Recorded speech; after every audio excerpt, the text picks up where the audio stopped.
ce cycle webinaire, il fait partie de cette année, de 3 séances précédentes. Donc là, c'est notre quatrième webinaire, le dernier de l'année, qui essaie d'illustrer ces différentes façons comme on produit et comment on utilise et comment on transforme les données probantes. Donc, nous avons un sur les points de vue franciliens sur l'utilisation de données probantes à la Île-de-France, un autre sur les savoirs issus de l'expérience de la pauvreté avec ATD Carmonde, et notre webinaire 3 en septembre qui portait sur les données probantes dans les actions de promotion de la santé mentale. Donc, aujourd'hui, nous allons travailler sur comment on construit ces données probantes et à partir d'une expérience de terrain, construite par les professionnels de santé du territoire et qui a montré aussi ses effets dans la prise en charge des situations complexes. Donc, je laisse la parole à Julie Cachard, Paul Jouillard et Chloé Hamon pour nous présenter ces dispositifs. Merci à toutes et à tous d'être avec nous. Je suis Chloé Hamon, j'ai travaillé à Promotion Santé du temps où ça s'appelait l'IREPS Auvergne-Rhône-Alpes, justement dans le dispositif émergence. Je vais reparler un petit peu de mon expérience justement d'accompagnement d'impact. Et puis aujourd'hui, du coup, je travaille dans un cabinet d'évaluation de politique publique et j'ai continué à accompagner le dispositif impact parce que c'est trop intéressant. Voilà. Le dispositif impact, donc itinéraire médico-social, programme d'accompagnement sur un territoire. Bon, c'est long, mais au moins, à la fin, c'est impact. Qu'est-ce que c'est? C'est un dispositif, c'est une méthode, en fait, impact, qui peut avoir plusieurs sources de financement, mais le principe, c'est de se dire que c'est une façon d'intervenir qui vient finalement des professionnels de santé. C'est quelque chose qui a été pensé par le terrain, en quartier de politique de la ville, parce que là, ça ne se voit pas, mais là où ils sont dans un quartier politique de la ville à Chambéry-le-Haut, enfin les Hauts de Chambéry maintenant. Ça fait longtemps, comme l'a dit Jean-Louis, parce que ça a commencé en 2013, cette affaire. Et ils ont petit à petit monté en charge et en expérience. Et en fait, toute la démarche là qu'on vous présente aujourd'hui, c'est parce que il y a une envie de partager ce qui a été accumulé comme expérience et rendre un peu explicite tout le savoir implicite qui a été construit au fur et à mesure de ces années. Parce que mine de rien, être professionnel de terrain, souvent on accumule des choses et on ne le partage pas beaucoup. Et c'est aussi l'enjeu du dispositif émergence, justement, c'est de rendre partageable tout ce savoir d'expérience. Alors, juste pour resituer, c'est moi qui le fais, mais ça pourrait être eux, hein. Le pôle santé de Chambéry, c'est une maison de santé pluriprofessionnelle avec plus de 60 professionnels de santé, 10 000 patients qui sont en quartier politique de la ville, avec donc des situations de défavorisation qui peuvent être assez importantes. Et le dispositif Impact, pour situer un peu la proportion de ce que ça peut représenter aujourd'hui, c'est environ 300 patients suivis par an sur le quartier, avec pour chacun un parcours adapté. Et le seul critère, c'est d'être dans une situation médico-sociale complexe. C'est une place, et là, on va revenir sur cette question du critère un peu d'inclusion, mais c'est pour dire que le critère est extrêmement large. Ce qu'il faut se représenter en fait dans la démarche de ce dispositif, c'est qu'il y a un territoire et que sur ce territoire, qui est un territoire de vie, qui est les personnes qui habitent en QPV ont une faible mobilité. Des fois, ils vont pas jusqu'au bas de Chambéry, c'est à Chambéry-Centre. C'est vraiment des gens qui vivent dans un espace assez restreint. Et donc, le territoire de vie a un sens très important pour la question de l'accessibilité. Et sur ce territoire de vie, il y a un dispositif de soins primaires, qui est une organisation de soins primaires. Ici, c'est la maison de santé des Hauts-de-Chambéry, du pôle santé de Chambéry, même si on veut lui donner son appellation réelle. Et du coup, ce pôle santé de Chambéry est une structure donc, de professionnels de santé. Et à l'intérieur de cette structure, il y a une petite équipe qui a construit ce dispositif Impact, qui va intégrer à la fois une médiation, parce que c'est très important dans la démarche de cette petite équipe, et puis aussi, évidemment, comme l'a dit Pablo, il incarne ça, la question de la coordination, en fait, des différents interlocuteurs autour de ce dispositif qui va avoir cette vocation à rentrer en lien, en fait, à la fois avec les professionnels de santé, c'est-à-dire de soins, et à la fois avec toutes les autres structures, acteurs, composantes qui vont agir sur les différents déterminants de la santé, qui vont être finalement toutes les autres dimensions qui vont permettre de construire des parcours pour les personnes qui vont intégrer le dispositif Impact. Donc, vous voyez, un territoire, une organisation de soins primaires, à l'intérieur de l'organisation de soins primaires, une équipe et un lieu qui va être dédié à ce dispositif. Comment ça se passe concrètement? Peut-être je vous laisse expliquer un peu au pôle santé comment ça se passe concrètement pour le parcours patient. Oui, alors effectivement, très concrètement, déjà pour la partie parcours patient du dispositif, hein, on précisera ensuite, il a plusieurs dimensions, mais notamment une dimension importante qui est le parcours patient. Donc, il va y avoir un prescripteur, par exemple Jean-Louis qui est médecin ici présent. Du coup, comment tu t'y prends en consultation pour remplir une demande d'impact? Oui, donc comme c'était parti du terrain, on peut repartir comment ça se passe concrètement en consultation. Sur le côté de situations complexes, on avait dit, voilà, une maladie chronique. Donc effectivement, on a une surreprésentation de pathologies métaboliques comme le diabète, l'obésité, et de pathologies psychiques, une forte souffrance psychique, un isolement social, beaucoup d'addictions. Donc, et souvent cumulées pour plusieurs patients, avec des problèmes ou de compréhension ou d'accès aux droits qui ne sont pas ouverts ou tous les droits qui ne sont pas activés. Donc, moi, en tant que médecin généraliste, tout seul en consultation sur des situations pareilles, je peux faire ma partie médicale, mais si je veux prendre en charge toutes les dimensions, voilà, il faudrait 2 heures et demie par patient. C'est pas possible pour moi, c'est pas possible pour les patients non plus. Donc, l'idée, c'est de se dire, je sors de la prise en charge purement médicale habituelle, et puisque je suis au sein d'une équipe coordonnée, je vais solliciter cette équipe pour un suivi renforcé et donc, pour que ce soit le plus simple possible pour le professionnel et pour le patient, on est en maison de santé avec un logiciel commun où je peux rédiger simplement une demande pour dire, voilà, je suis en consultation avec ce patient, il a telle difficulté, j'ai besoin d'aide dans cette situation et de compléter le suivi du patient, de faire un suivi renforcé. Exactement. Donc, la demande, elle part directement de l'outil de travail du médecin qui, sans changer de logiciel, etc., directement depuis le dossier du patient qui est numérique et qui est partagé, fait la demande d'impact. Ensuite, on se réunit en commission une fois par semaine où on traite toutes les demandes. Dans cette commission, il y a une médiatrice qui est là parce qu'elle va gérer les agendas, donner les rendez-vous aux personnes, un médecin pour la supervision médicale de la situation, et moi je suis présente en tant que responsable du dispositif et puis intervenante clinique d'appui comme Nathalie. Une fois qu'on a vu que c'était favorable, que c'était bien une situation qui pouvait être accompagnée dans le dispositif Impact, la personne, elle va être contactée. Donc là, c'est toi qui prends le relais. On contacte les gens au téléphone, on réexplique que suite à la demande du médecin qui a été faite en consultation, on explique et on donne le rendez-vous en fait avec l'intervenant clinique d'appui qui est du coup le professionnel référent du début de parcours. Et on cale les rendez-vous selon la demande et selon l'orientation réelle de la demande, de la prise en charge. Et ensuite, il y a un intervenant clinique d'appui qui voit la personne pour la première fois. Et dans cet entretien, du coup, qu'est-ce que vous faites, Nathalie? C'est quoi l'objectif au final? Dans cet entretien, on balaye en fait, je dirais, les besoins en santé, les besoins au niveau social. On reprend un peu le parcours où en est la personne et on fait des propositions. Et donc, des propositions par rapport notamment à des activités collectives ou individuelles qu'on pourra présenter voilà, à la caméra. Donc, on a, ça, vous voyez là.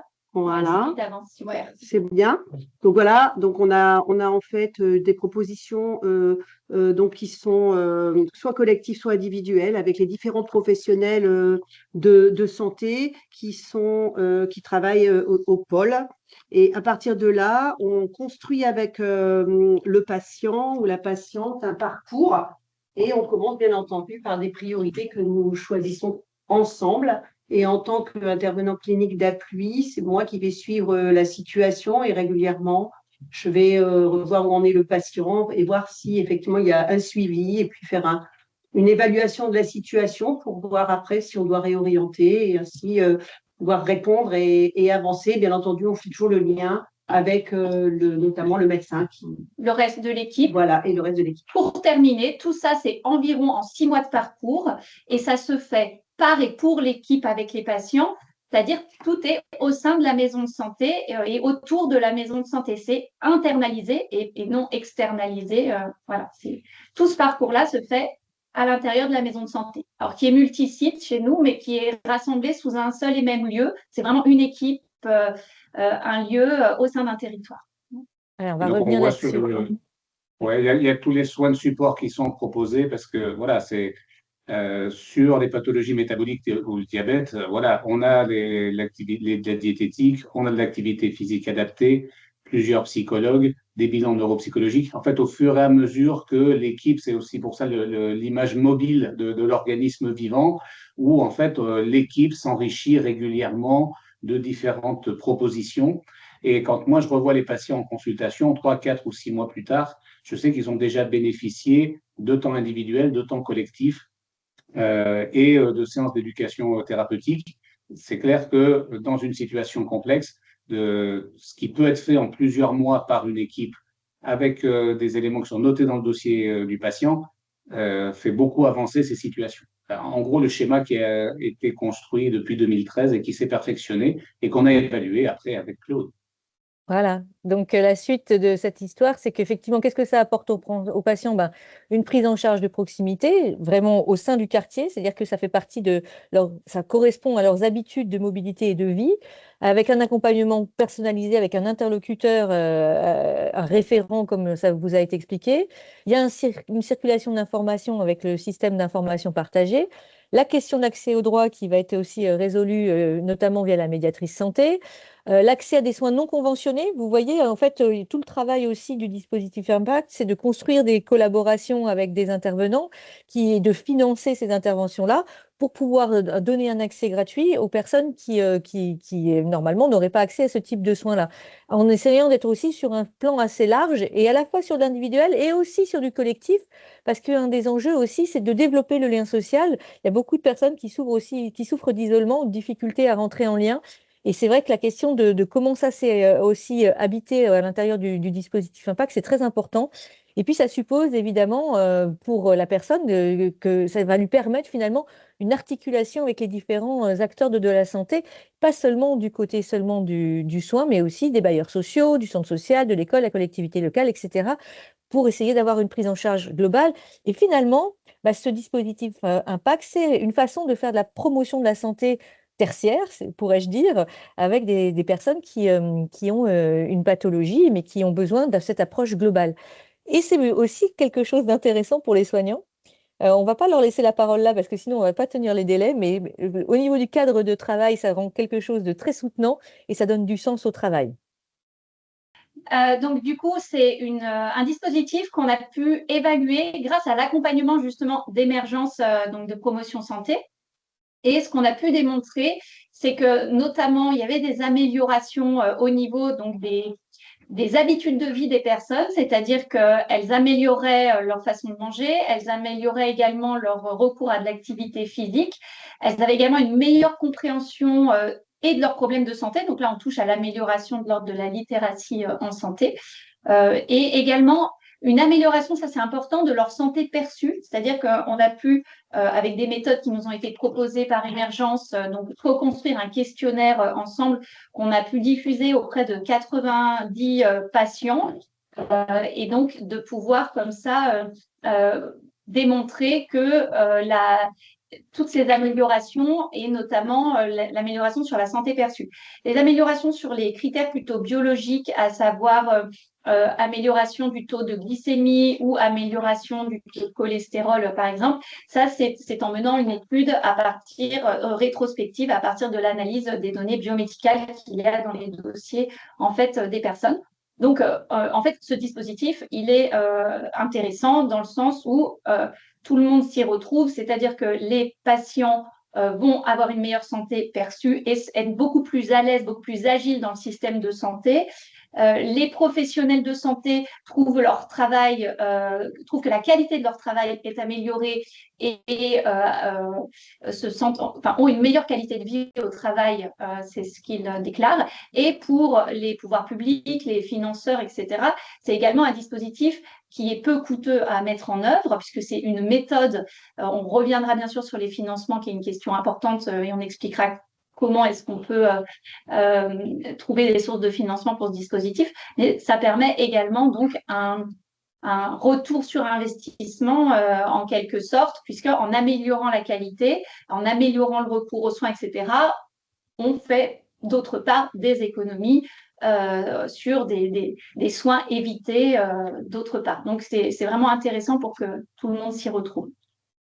Voilà, sur l'auto-évaluation, c'est ce qui nous a permis donc de produire un document d'auto-évaluation. Tous ces documents, on les retrouve sur le site de Promotion Santé ou on les retrouve également sur le site du pôle santé Chambéry qui permet voilà, de retrouver des statistiques qu'on vous présentait aujourd'hui en termes d'auto-évaluation. Est-ce qu'on a aussi quelques questions? Oui, on peut répondre aux questions. On peut répondre un peu à une ou deux questions. Alors, sur les financements, il y aura peut-être un temps dédié spécifique au financement ou l'expliquera pas. Oui. Le public peut-il être mineur ou majeur? En fait, on est sur une activité, on va dire, de médecine générale. Ce qu'on fait tous ensemble, c'est de la médecine générale. Ou des soins de première ligne, hein, mais donc ça va de 0 à 107 ans. À 107 ans. C'est le patient le plus âgé, 107 ans. Là, on est autour de 102, 103. Oui, mais on est sur une activité de médecine générale, donc il n'y a absolument aucun critère d'âge, de sexe ou même de statut social. Parce que même si on est sur un quartier populaire avec effectivement un taux de pauvreté important, hein, je prends un taux de pauvreté autour de 40%, ce qui détermine l'orientation dans le dispositif, c'est la complexité. Donc, soit sur des critères de polypathologie, de cumul de pathologies de fragilité sociale, mais on peut avoir des gens qui ne sont pas dans une situation de grande précarité, parce que nous, on travaille surtout avec le milieu ouvrier, c'est des gens qui ont un emploi, qui ont un logement, qui ne sont pas dans la grande précarité, mais qui cumulent des choses. Et en tant que professionnel de santé isolé, on serait confronté à cette difficulté-là, on dit il faut être plusieurs pour l'affronter. Et donc, du coup, la démarche après a été effectivement de dire, OK, comment on peut reproduire ces résultats dans un autre contexte? On avait comparé aussi, du coup, avec l'expérience de Saint-Martin-d'Air, qui a été aussi une expérience fille, c'est-à-dire qu'il s'était inspiré de l'impact tel qu'il avait été développé au pôle santé de Chambéry dans la CPTS de Saint-Martin-d'Air, et ils avaient mis aussi en œuvre quelque chose. Donc, en comparant les deux démarches, dans le cadre d'émergence, hein, déjà à l'époque, on avait trouvé un certain nombre de principes actifs de ce qui faisait que le dispositif fonctionnait. Donc à l'époque, on a trouvé 47 fonctions clés. C'était bien trop compliqué pour expliquer ça à des professionnels de terrain. Donc on a conçu un guide d'implémentation qui est beaucoup plus simple, qui dit plus voilà, d'où on peut partir pour aller là. Parce qu'il y a un côté quand même très impressionnant quand on les écoute de tout ce qu'ils ont réussi à développer, mais il ne faut pas oublier que ça fait 12 ans qu'ils sont dessus quand même. Hein. Donc au départ, ce n'était pas tout à fait ça. Et même entre le moment où on a fait le travail et puis maintenant, ça a encore beaucoup évolué. Ce sont des dispositifs très vivants. Et l'idée, c'était vraiment de trouver les principes actifs qui seraient adaptables un peu partout et de partager ça ensuite dans des sessions d'accompagnement. On va revenir dessus un petit peu.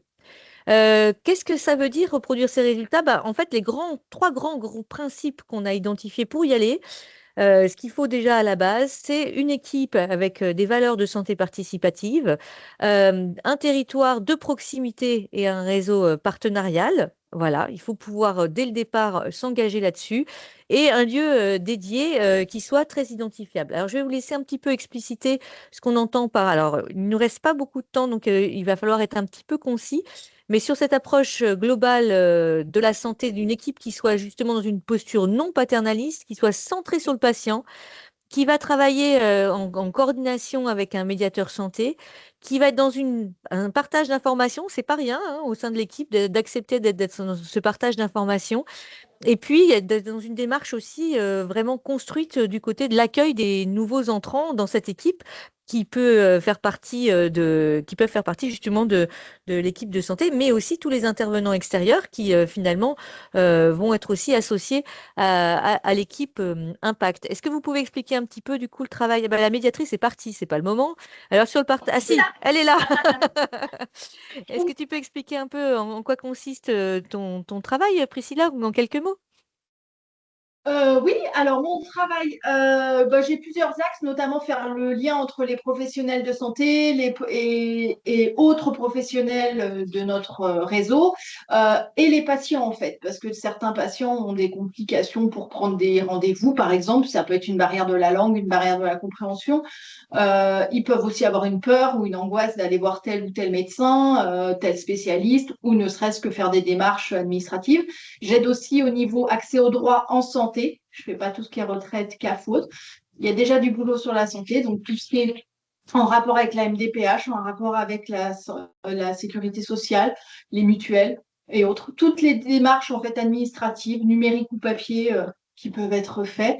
Et je fais le lien aussi avec les professionnels du réseau et du territoire à l'échelle du quartier, mais pas que.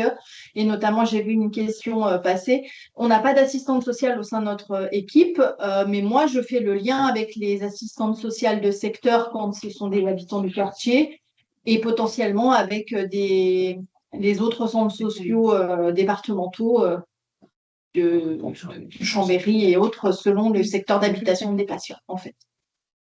Et sur le partage d'informations, ouais, super, c'est super, c'est très clair. Enfin, on verra s'il y a des questions, mais moi, ça me paraît très clair.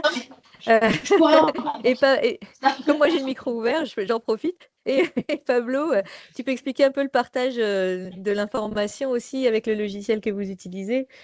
Oui, parce que le partage de l'information, c'est aussi ce qu'a décrit, c'est déjà d'accepter le fait de partager des informations à travers des réunions, par le biais de la médiatrice, au sein de l'équipe et avec les partenaires extérieurs qui sont autour des situations individuelles. Mais c'est effectivement aussi à travers l'outil partagé, donc le système d'information partagé qui permet l'équipe Impact avec les professionnels de la maison de santé qui sont ou non dans l'équipe Resserré Impact de partager vraiment les dossiers, pas juste d'échanger des informations, mais partager le dossier médical. Donc, à la fois, pour les intervenants dans Impact, savoir exactement où en est le patient dans ses rendez-vous avec le médecin généraliste, par exemple, quels sont les antécédents, de manière exhaustive du patient ou de la patiente. Et aussi, par exemple, pour le médecin généraliste, savoir exactement est-ce que lorsqu'il revoit la personne en rendez-vous, savoir que la personne, elle a bien vu elle est bien dans Impact. Est-ce qu'il a eu est-ce qu'elle a participé à des activités de groupe? Est-ce qu'elle a vu le psychologue? Elle a des diététiciennes, etc. Donc voilà comment ça se passe. On a mis en place, voilà, ça c'est mon rôle, des formulaires très simples pour que ce soit appropriable par des membres d'une équipe de soins primaires. Pas des choses très complexes en termes de beaucoup de choses à remplir,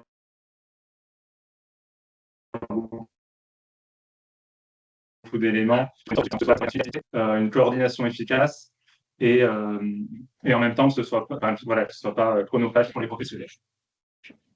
Et l'avantage d'avoir un logiciel partagé, ça répond un peu, si on répondra peut-être plus en détail à la différence avec le DAC, c'est que le dispositif n'est pas une station externe qui vient nous soutenir dans la coordination des parcours, c'est un dispositif intégré de coordination des situations complexes au sein de l'équipe et au sein de.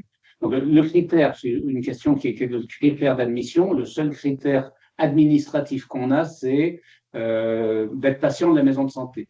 Donc, d'avoir un médecin traitant au sein de la maison de santé. Parce qu'on est aussi, ça rejoindra les financements CPM oui, mais ça, c'est qui peut-être... financent pas cette chose.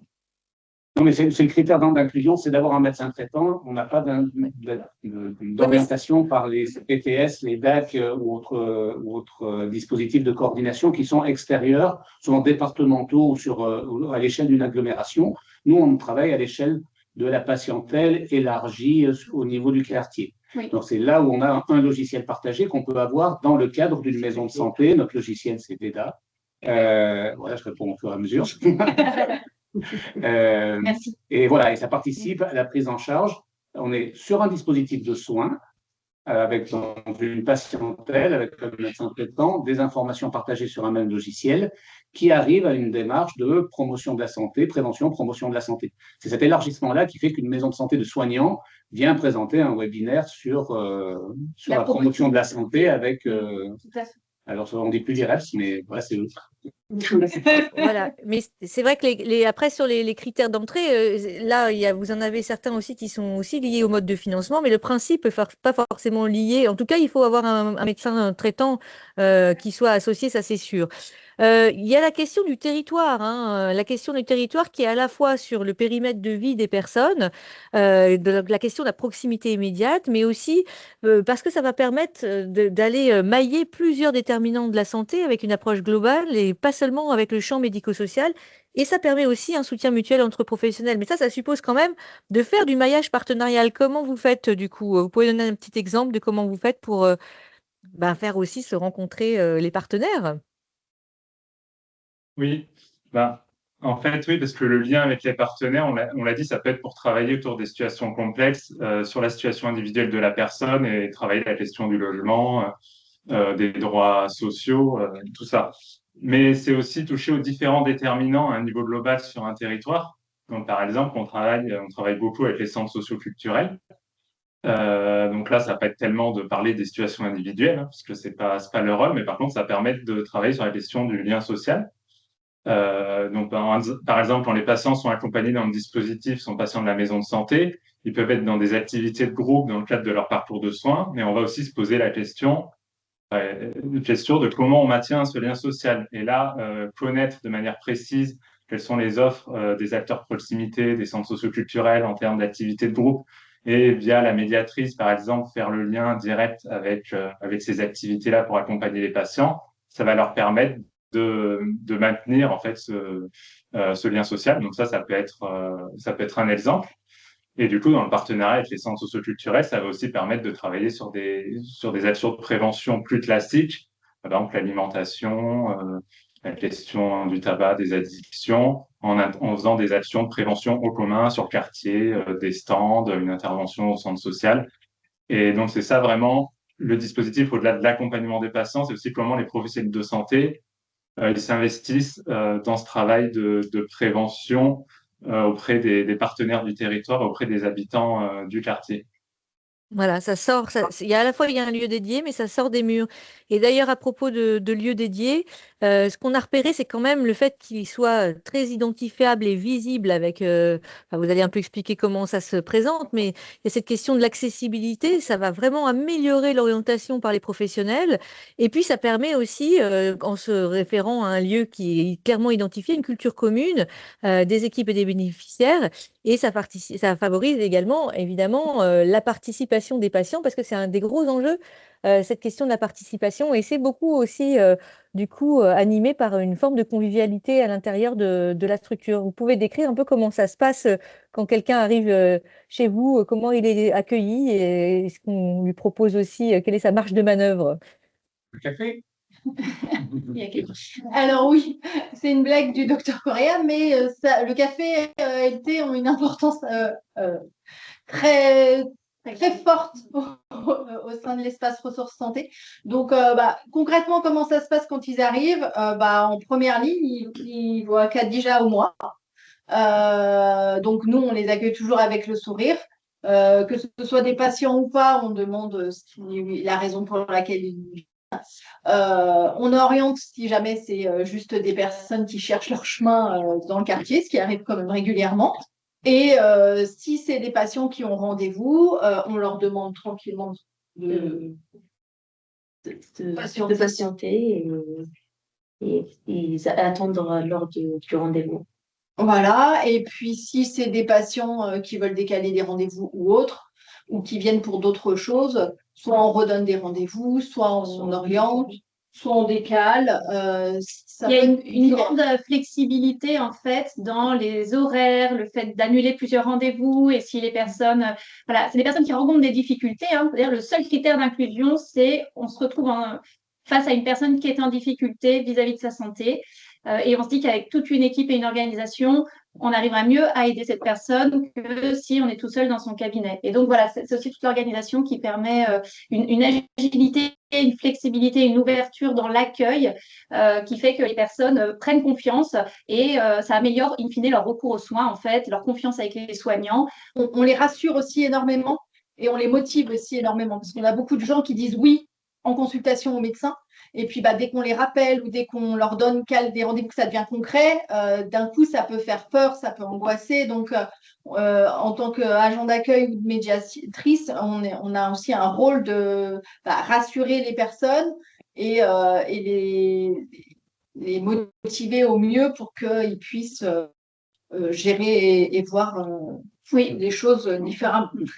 Oui, je crois qu'il y a, enfin, d'observation, il y a aussi quelque chose de, voilà, ça rigole, il y a quelque chose de très accueillant aussi dans l'espace. Et puis, voilà, il y a écrit espace ressources santé en grand, la porte est ouverte, enfin, il y a tout de suite quelqu'un à l'entrée. Voilà, c'est quelque chose qui n'est pas impressionnant, qui n'est pas froid, qui n'est pas impersonnel. Je ne sais pas, est-ce que les patients vous appellent par vos prénoms? Comment ça se passe? Alors moi, personnellement, oui. Ou Madame Voilà, Priscilla aussi. Madame Priscilla. Ouais, voilà. Il y a quelque chose qui se décale un peu par rapport au rapport soignant-soigné, enfin, quelque chose qui est plus ouvert, sachant que l'espace ressources santé, c'est un lieu dédié, mais qui est quand même au sein de la maison de santé. Alors, on est une maison de santé multisite, mais c'est sur l'un des sites de la maison de santé. Mais c'est un lieu qui reste dédié à ça et où les habitants, vous ne l'avez pas dit, les filles, parce que c'est tellement évident pour vous, mais elle propose aussi aux habitants d'adhérer à l'association pour 2 euros, ce qui leur permet ensuite d'être présents aux assemblées générales, de rentrer au conseil d'administration et voire au bureau. Et donc, une voix de médecin égale une voix de patient, au final, dans la gouvernance du dispositif. C'est Voilà. vraiment un changement du rapport aux soins. Dans l'évaluation, on n'a pas eu le temps de bien le voir, mais il y a vraiment, on est sur des populations pour qui le soin va être une contrainte. Si on évoque le refus de soins ou le non-recours, il y a très souvent le soin qui est perçu comme quelque chose de très médical, très conformiste ou conformisant. Alors, à certains moments, il y a besoin de quelque chose de médical. Si on est sur une angine, il faut l'antibiotique adapté, la question ne se pose pas. Par contre, dans la prise en charge des pathologies chroniques, avec tout ce que ça nécessite de modification des habitudes de vie, des comportements alimentaires, d'observance sur les traitements, c'est d'avoir un rapport où on horizontalise le lien entre le patient et les soignants, et on se retrouve dans un espace où on peut tout à fait, moi j'ai une anecdote que je raconte souvent, on a organisé des journées de la participation en santé des usagers des maisons et centres de santé en quartier populaire. Il y a un des patients qui participait à l'organisation. Quand on était dans l'organisation et qu'on mangeait ensemble, on discutait, on travaillait, on se tutoyait. Dès qu'on se retrouvait en consultation, on reprenait chacun notre place et on se vouvoyait. Mais il y avait quelque chose de très naturel à cet endroit-là et à ce moment-là, c'est le tutoiement, à cet autre endroit, c'est le vouvoiement. Et ça se fait très naturellement. Mais dans l'espace ressources santé et dans Impact, c'est cette modification du rapport aux soins et aux soignants qui permet aussi d'avancer dans la prise en charge et dans l'acceptation de la maladie et des modifications nécessaires. C'est ce qu'en promotion de la santé, on appelle le pouvoir d'agir en santé. Voilà, exactement. Pourquoi je passe là-dessus? Voilà, pour redire un peu du coup les grands registres d'activité d'impact, il y a toute une partie coordination des soins en vérité, mais c'est pas du tout la seule chose qui existe, à la fois au niveau individuel et au niveau des réseaux, ça suppose aussi des réseaux intersectoriels. Il y a toute la question des soins de support et thérapie comportementale à la fois au niveau individuel et au niveau collectif. Il y a la question de l'accès des droits en santé avec la médiation en santé et aussi autour de la communication autour du réseau. Et il y a aussi tout le soutien de proximité aux professionnels médico-sociaux, à la fois du coup, ce qu'expliquait un peu Jean-Louis au début, c'est quand on est tout seul, on voit qu'on ne peut pas grand-chose et que quelque part, d'avoir cette équipe-là, ça permet de redonner du sens et de l'appui aussi pour avancer sur la prise en charge de la personne. Et puis, sur la question de le soutien de proximité, bah, c'est aussi quelque part un lieu de santé globale au cœur du quartier et une culture commune qui s'installe aussi autour de la prévention et la promotion de la santé. Donc finalement, quand même, cette histoire, c'est une façon d'avoir une organisation intégrée à une structure sur un territoire de proximité, plus que de l'accès aux soins. C'est vraiment faire de la promotion de la santé tertiaire qui est proposée dans ce cadre-là. Et du coup, l'idée là, c'est de dire, ben voilà, on a compris un certain nombre de choses. Ce qu'on vous présente là, c'est une expérience avec ses singularités, avec son historique, avec des personnes. Enfin voilà, ça fait quand même très longtemps que tout ça est mis en route. Aujourd'hui, il y a plusieurs autres structures qui peuvent mettre en place des choses. Le dispositif SECPA est complètement dans ses principes tout à fait compatible avec ce que Impact a fait.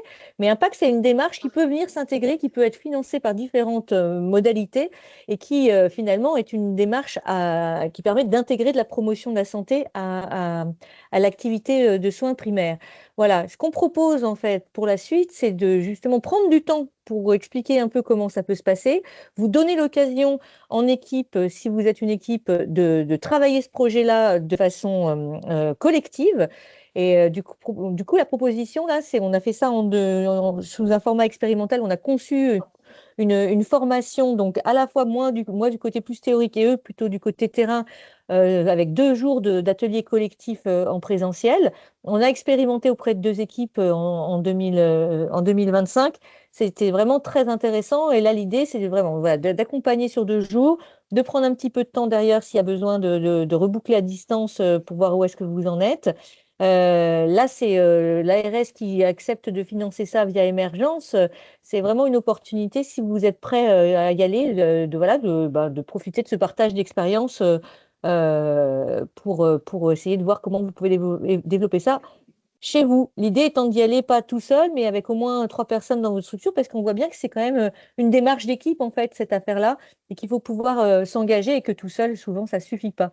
Voilà, il y a eu pas mal de questions dans le chat, on peut peut-être répondre un peu plus. Claudia, comment ça marche? Ils peuvent pas poser leurs questions Non, il y a les questions qui ont été ok, placées directement sur la conversation. Donc, si vous ouais, voulez, il y a plusieurs questions sur les financements et sur oui. les liens avec les autres dispositifs ou acteurs, donc les DAC, les CPTS, les établissements scolaires. Voilà, il y a la question des partenaires financeurs, donc c'est l'ARS, la CPAM ou autres, et sur les financements des soins non conventionnés. Très bien. Pour commencer par répondre sur la question des financements, parce que c'est vrai que c'est le nerf de la guerre. Alors, tout d'abord, on rappelle que Impact est une méthode, ce qui fait qu'on peut changer de posture, changer de pratique professionnelle pour se diriger vers les principes d'intervention Impact et que ça n'est pas très coûteux en soi. Maintenant, il y a quand même des interventions à financer, vous l'avez entendu, des activités de support comme la médiation santé ou de la diététique, etc., qui ne sont pas ce que l'équipe souhaitera développer pour répondre aux besoins de santé de sa patientèle dans son territoire. Mais du coup, ça se finance. Alors, ce qu'on aborde, notamment dans la formation de 2 jours que l'on propose, c'est quand même sur quasiment presque une demi-journée, cette question-là, de former les équipes à connaître toutes les modalités, les sources de financement possibles dans le paysage actuel du système de santé, en prenant en compte les contraintes et incertitudes actuelles. Donc, pour vous donner des pistes, en tout cas, là aujourd'hui, pour commencer à répondre, même si dans la formation c'est beaucoup plus complet, retenez que ce ne sont pas des financements ARS, ou en tout cas, ça ne s'appuie pas principalement sur des financements ARS, qu'il existe d'autres sources de financement, par exemple des financements de prévention dans le CPAM, par exemple des financements spécifiques pour les postes de médiation santé qui peuvent être portés par les préfectures. Donc l'idée, c'est vraiment d'élargir un peu le champ des possibles pour les maisons de santé, les centres de santé ou les CPTS qui souhaitent développer la démarche. Ce n'est pas forcément leur financeur habituel. Sur la question des partenariats, c'est vraiment central car on a vu que c'est un des principes d'intervention du dispositif Impact, que les professionnels sont en capacité de tisser des partenariats. Alors, le mot partenariat, c'est un peu un mot valise parce qu'il ne nous dit rien de la profondeur du partenariat, en quelque sorte. Et c'est aussi ce qu'on apprend dans la formation qu'on vous proposera avec Chloé pour implémenter le dispositif Impact dans vos structures sur vos territoires. C'est justement quels sont les différents degrés de partenariat, quel sens on met derrière ce partenariat. Et il y a, on l'a vu, les partenariats habituels des soignants, comment les renforcer dans une dynamique de promotion de la santé, mais aussi, vous l'avez cité, les partenariats avec les autres structures du paysage, du système de santé, de la coordination, par exemple les DAC, par exemple les CPTS. Et donc, bien évidemment, ces liens sont pensés, sont indispensables. Et donc, c'est un travail de maillage qui est à réaliser en fonction des ressources qui existent sur votre territoire. Donc, la méthode, c'est d'être en capacité de les identifier et de connaître le type de partenariat qui va être utile, qui va être fonctionnel, en fait, pour réussir à faire de la promotion de la santé. Concrètement, vous travaillez avec les DAC, hein? Très concrètement, on fait appel aux DAC quand on a besoin, comme toute maison de santé. Voilà. Tout à fait simplement. On a un niveau d'organisation qui nous permet peut-être de faire appel moins souvent ou pour des situations plus ciblées. Et c'est très fluide. Je crois que le ciblage est important parce que quand on n'a pas beaucoup parlé de la fonction d'ICA, on l'a évoqué, c'est intervenant clinique d'appui. En fait, c'est un professionnel de l'équipe On en a une petite dizaine là qui se sont formés à cette méthode-là, qui est beaucoup sur une approche éducative, de faire un diagnostic de situation avec le patient pour déterminer son parcours de soins. Alors, il y Oui, avait un pas mal de petit. questions sur Oui. sur le maillage territorial. Et Aujourd'hui, pardon, Chloé, et sur aussi la question des territoires où le dispositif il est mis en oui, place. Donc, c'est peut-être ça, je pourrais faire un mot c'est ça, là-dessus. Il y a des gens c'était qui ça. demandent si dans les 69, les 42, les Oui, 26, les oui. 74, il y a la possibilité, il existe des initiatives, mais peut-être pouvoir faire un point là-dessus. Bah, en fait, c'est vrai que nous, on avait sur cette forme-là, on sait que Saint-Martin-d'Hères a développé quelque chose qui s'approche énormément et qui, donc, c'est à partir de là qu'on a tiré les principes probants, hein, en fait, de l'intervention. À notre connaissance, il y a des initiatives qui peuvent être partielles sur différentes dimensions de ce qu'on a développé aujourd'hui.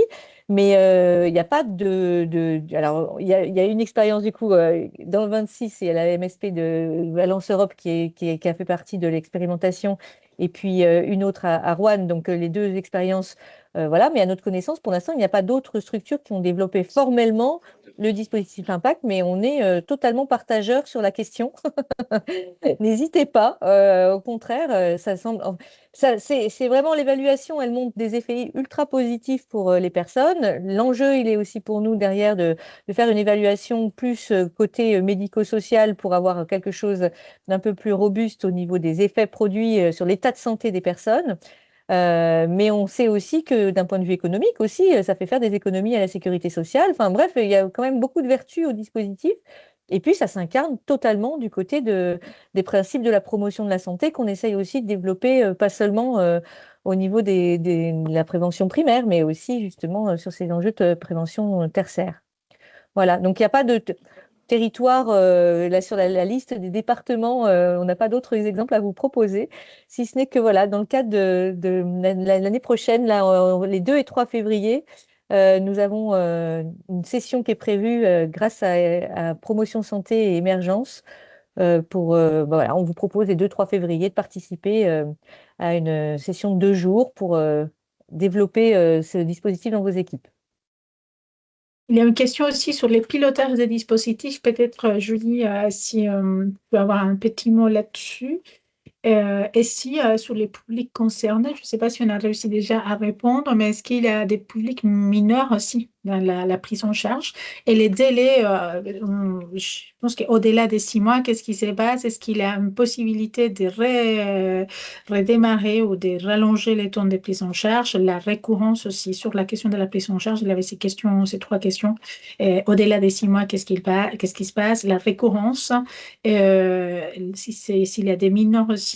Pour la question du pilotage, donc que vous soyez une maison de santé, un centre de santé ou une CPTS, il faut que quelques-uns d'entre vous, comme on l'a fait ici, nous, dans notre structure, acceptent de s'y coller déjà pour démarrer. Donc, au minimum, être 3 personnes, on pense que c'est bien. C'est un modèle qui est très agile. Le but, c'est pas de rajouter des couches de gouvernance ou de pilotage, etc. Et puis, en fonction de comment ça fonctionne dans vos structures, peut-être que vous aurez un comité de gestion ou de pilotage avec vos financeurs. Ça appartient à chaque structure. Mais effectivement, il faut penser dès le départ le pilotage pour voir comment on va s'organiser, comme pour tout dispositif.